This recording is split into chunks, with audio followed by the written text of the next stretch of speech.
ही सगळी इथं का नसतात, तर ज्योतिबाची जत्रा आहे. आणि मी इथं काय करतो आहे या तुम्हाला सगळं सुरुवातीपासून सांगतो.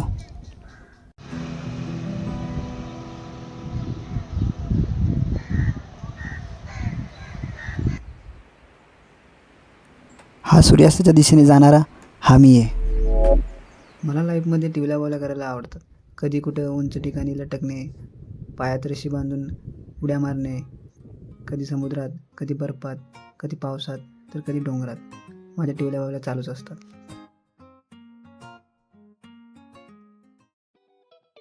पण सध्या मी नवी मुंबईच्या एका ऑफिसमध्ये कम्प्युटरसमोर बसून कीबोर्डची बटणं दाबत संध्याकाळच्या 6 वाजण्याची वाट बघतो.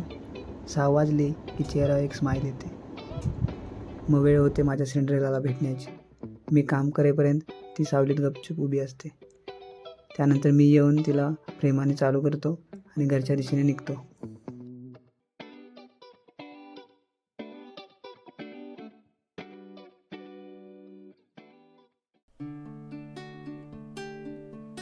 थोड्याच वेळात मी घरी पोचतो आणि फ्रेश झालो की तेवढ्यात आई गरम गरम काही ना काही खायला देते.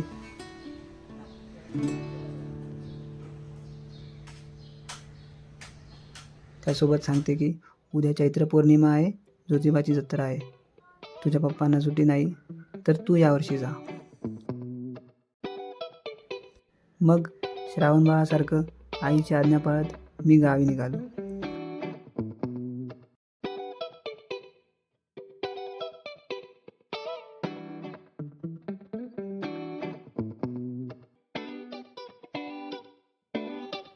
रात्री 5 ते 6 तास गाडी चालवून पहाटे मी गावी पोचलो. हे आहे माझं गाव, मुक्काम पोस्ट मनव, तालुका कराड, जिल्हा सातारा.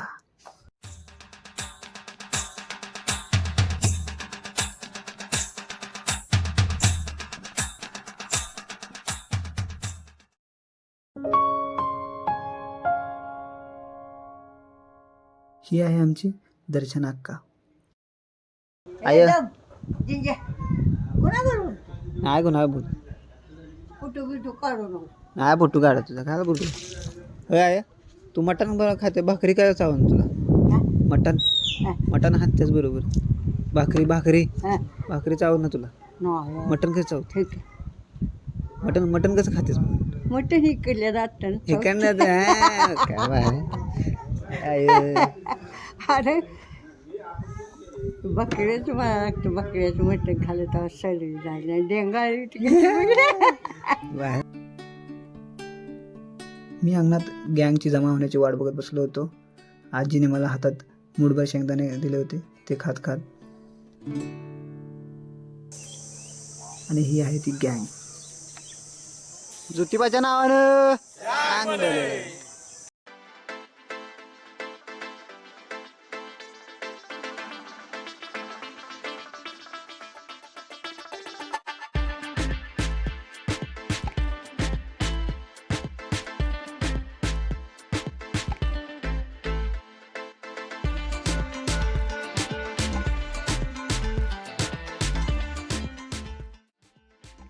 बापू म्हणाले, थांबा, खूप गरम होते, 2-2 लस्स्या पिऊया, मग पुढे कुठं न थांबता डायरेक्ट कोल्हापूरला जायचं.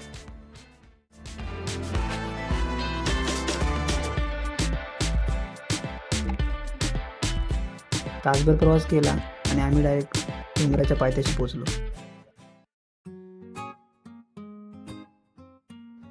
आपलं महाराष्ट्र शासन दरवर्षी भाविकांसाठी ST सेवा पुरवत असते.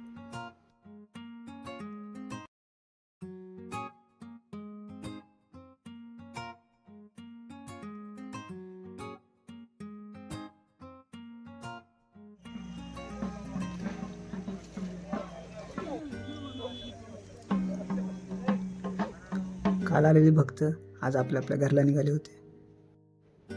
आम्ही वर पोचलो आणि सर्वात पहिले पुजाऱ्यांच्या घरी गेलो. जरी 2 लस्स्या पिल्या असल्या तरी बी रांगेत खूप वेळ लागणार आहे, म्हणून पहिले 2 घास खाव्यात असं बापू यांचं मत होतं. त्याप्रमाणे मस्त आधी पोटोबा मग विठोबा करत जेवायला बसलो.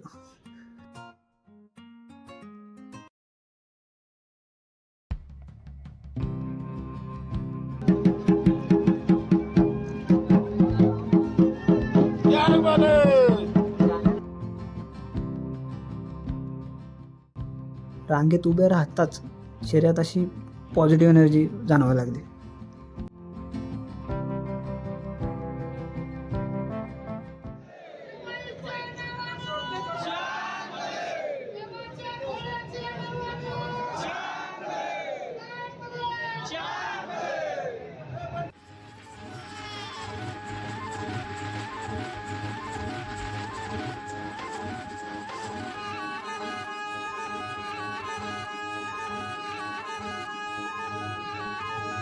काळजी सरून गेली ही पापणी भरून आली ही नवी आस आज डोळा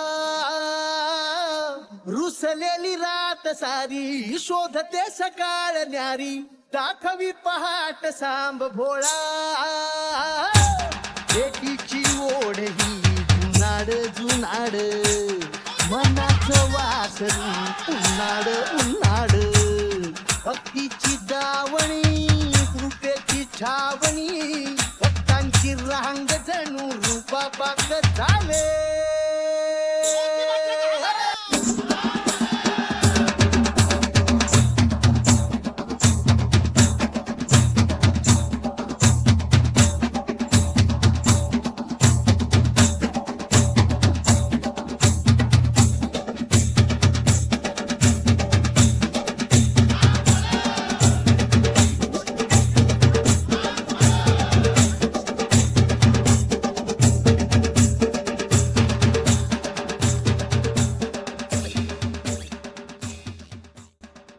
देवाचं नामस्मरण करत करत 2-3 तास कसे गेले काय पत्ताच लागला नाही.